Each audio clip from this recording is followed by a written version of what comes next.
So hello guys, today we have ImageRunner 2530 model copier. Okay, the error machine shows E000197. This error is a laser unit error.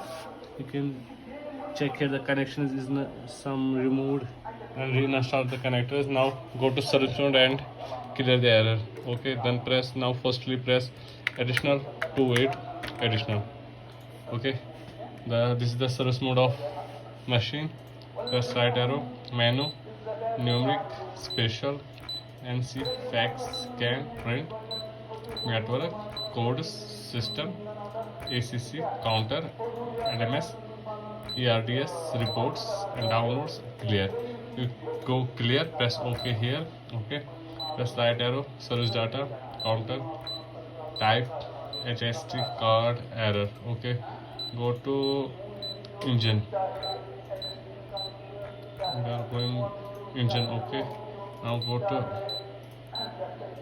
error clear. Okay, and then go to okay, error clear.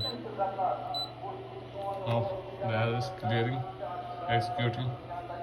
So you like video, share with your friends. Thank you guys.